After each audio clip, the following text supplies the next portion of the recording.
And so that's when the one Taliban guy says, no, if you want to change the world, you do it with this. And he picked up the AK-47. And that was his message that, it's about being militant. And now I come to this place and I see these guys, and these guys are hardcore Muslims. For a young, impressionable guy, they were like heroes.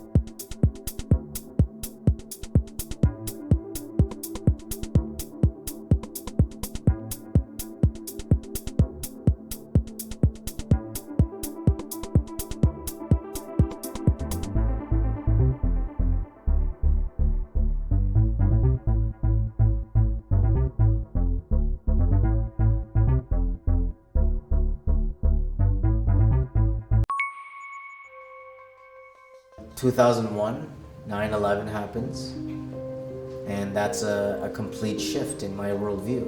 When I heard the plane hit the building, the first phrase was Allahu Akbar. Now, Allahu Akbar can be said in two ways. One was, oh my God, and the other is all right. And I'll admit that it was a mix of the two.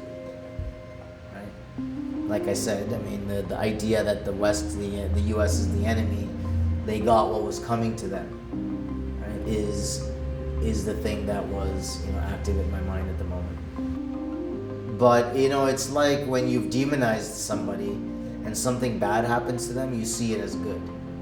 Now, when you start to actually go into it and realize, wait a second, that's not good, right? Innocent people who are going to work, flying planes in the building, hijacking the planes. That's actually a bad thing, right?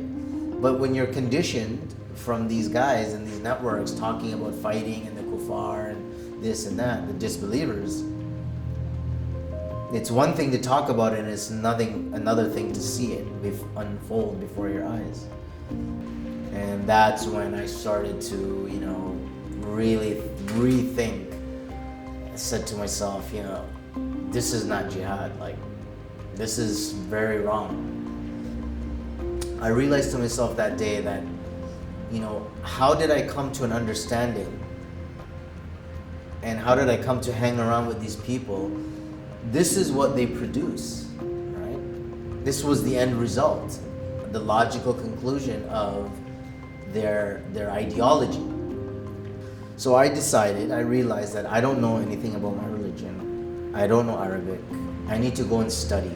I got my stuff ready. I sold my belongings, my car, my furniture, appliances, and I moved to Syria. I stayed there first for about 6 weeks, getting my documentation, my paperwork, immigration paperwork, get registered in the school. And shortly thereafter, my kids and my wife, my 2 kids at the time, would follow me to Syria. So I had gone up in May, and so by September, I had brought myself up to a level of Arabic good enough to get into the university.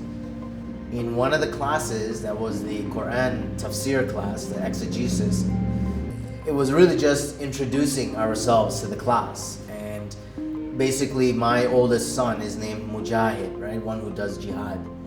And so in Arab countries, they refer to you by Abu and your child. So if my son's name is Mujahid, then it's Abu Mujahid.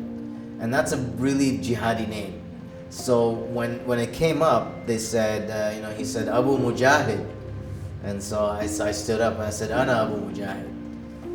And then the sheikh is like, oh, Anta Mujahid? Like, are you one who does jihad? And I said, I shrugged, and he says, Ma ma'na al-jihad? What's the meaning of jihad?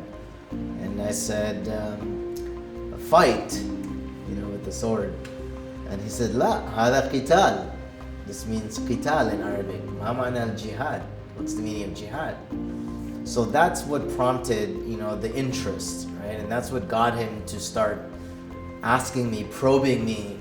What I ended up doing for the next little while was sitting with him, not just going to the university classes, but now sitting with him 2 days a week and going over the interpretations and the specific verses that these people use and learning how to read them in the right way. Chapter 9 verse 5, which talks about wherever you find the polytheists, kill the idolaters wherever you find them. And that's the beginning of the verse. And we would use that verse, and this is jihadis use this verse as a justification for being able to kill any non-believer wherever they are, just because of the simple fact that they're non-believers. But when you look at the verse, it's like the Sheikh said to me, okay, he goes, do you normally start reading from verse 5?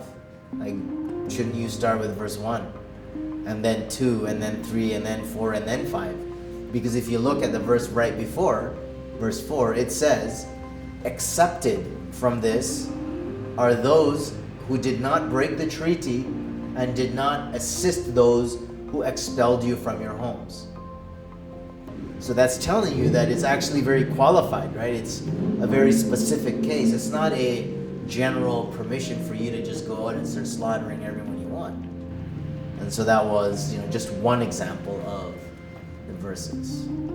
And that's when I realized after, 2 years of studying with him that, I felt in a much better place because I felt more confident that I had the accurate interpretation of Islam. This was based on supporting documentation and, contextual studies.